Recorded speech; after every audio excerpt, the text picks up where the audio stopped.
Welcome back to linear algebra. At the beginning of the course, I showed you Gauss's method, which is used to put a linear system or a matrix in echelon form. And now we are going to discuss an extension of this method, which puts a matrix or linear system in reduced echelon form. And this extension of Gauss's method is called Gauss-Jordan reduction. Jordan should perhaps be pronounced Jordan because it is named after the German geodesist Wilhelm Jordan. Not to be confused with a French mathematician called Camille Jordan, after whom the Jordan normal form of matrices is named, which we might encounter later in the course. So Gauss-Jordan reduction, however, is for that we can stick with the Germans. Let me just show you the method with an example. We just start with the regular Gauss's method as we have seen now quite often. So here we obtain this triangular form. And now instead of doing a back substitution, we continue with row operations to clean up the system a bit further. And the first thing we do is we make sure that all leading coefficients become 1. So the coefficients of x and z are already 1. Just in front of the y we have this -3, but we can make this a 1 easily by scaling the second row with -1 over 3. Okay, so that gives us this leading 1 here. And now all leading coefficients are 1. And now it's particularly easy to clean up the system even further. So for example, we can now make this coefficient a 0 by adding to the second row a suitable multiple of the third row. In fact, it's now easy because of this leading coefficient 1 what a suitable multiple would be. Namely, a suitable multiple would be 2/3. So we add to the second row 2/3 of the third row in order to produce the 0 here. And similarly, we just add to the first row 1 times the third row in order to get rid of this -1 and to produce the 0. So nice. So now we have on top of this leading 1 here, we have all zeros. And now we can do the same with this, with y. So we just have to add to the first row suitable multiple here -1 of the second row in order to get a 0 here as well. Now, as you can see, we have solved the system. So we have produced sufficiently many zeros so that the solution is now obvious.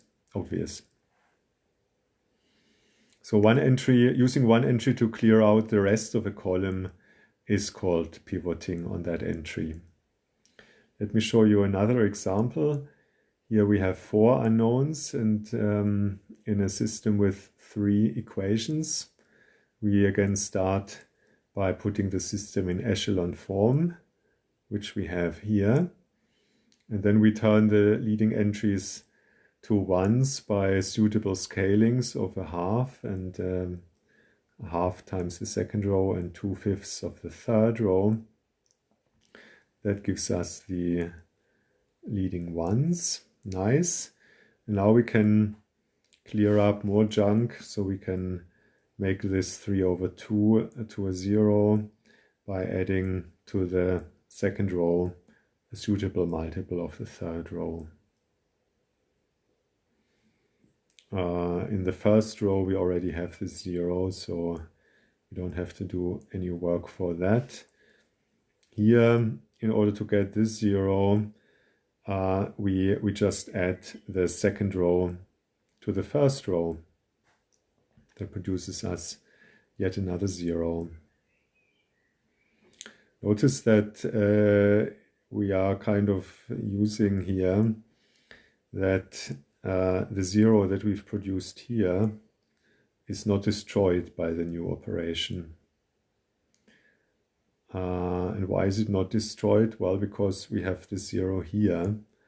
So by producing any linear combination of these zeros, it will remain a 0. Which is good, so the work we've done already in the third column will not go to waste. And this is how far it gets. You might think, well, maybe we can also make the fourth column nicer, perhaps by multiplying the third row by 5 or so in order to get a 1 here. But of course that would that would destroy that 1 here, so we better leave it as it is. And the good thing about this final product here is that we can directly read off a parameterized description of the solution set. So some description of the solution set as we've seen in the previous lectures. So recall that in this example we would have a line in 4-dimensional space. And the numbers in that description, they already appear in our final augmented matrix. So we've done the hard arithmetic work, but notice that some signs have flipped. So the signs here have been flipped in order to obtain these coefficients. If you think a bit about it, it's easy to see why the signs were flipped. Kind of we put these numbers on the other side of the equation. So what I've just shown you by examples is the Gauss-Jordan method or Gauss-Jordan reduction. And what it produces is a matrix or linear system in reduced echelon form. So we say a matrix or a linear system is in reduced echelon form if it is in echelon form and each leading entry is a 1, and that 1 is the only non-zero entry in its column. So Gauss-Jordan reduction kind of doubles the effort of Gauss's method. We do it twice, more or less. So it costs us additional arithmetic work, but the benefit is that we can directly read off a description of the solution in this parameterized form. If the system is uniquely solvable, or if you are just interested in one particular solution, you would be better off just doing back substitution. But Gauss-Jordan reduction has these mentioned advantages. So we say reduced echelon form, and it makes it sound a bit as if the matrix that we obtain in the end is somehow lesser or somehow in its final form or something like this. But don't be confused by this language, in the sense that these elementary row operations that we have discussed are all reversible. So elementary row operations were swapping two rows. Well, that is reversed by just swapping them again. And another elementary row operation was scaling a row by, let's say, k. Well, that can also be easily reversed by multiplying or scaling the same row with 1 over k. And row combination can also be easily reversed. So if you replace a row j by k times row I plus row j, then by adding to row j minus k times row I, you reverse that. So in this sense, reduced to is perhaps kind of an unfortunate term. In fact, reduced to is an equivalence relation. So remember that an equivalence relation is a relation that is symmetric, reflexive, and transitive.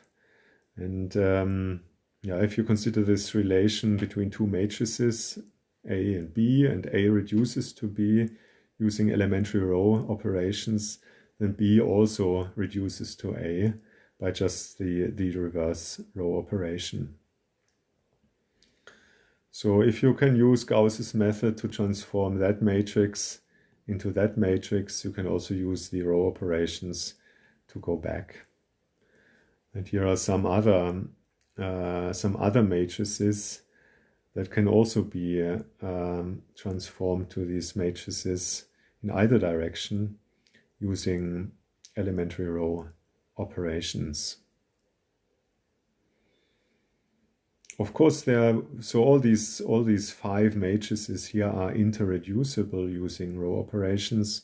Of course, there are other matrices that are not interreducible. So to give an example, I think if you take this matrix but make it an all 0 row in the second row, so this would not be interreducible with the previous matrices. So we have reduced to, which is an equivalence relation, and this equivalence relation might also be called row equivalence. And here's a diagram. So whenever we have an equivalence relation, the equivalence relation induces equivalence classes, and each class just consists of those elements that are equivalent to each other according to that equivalence relation. So for example, the classes here are indicated by putting a kind of a box around them. So A and B would be in the same class, which means exactly the same as saying that A and B are equivalent. And the example that we are considering here is that A is row equivalent to B and B is row equivalent to A. And here there are other classes. So in one of these boxes or classes, all the matrices would be interreducible with each other, but not with the matrices of the other classes.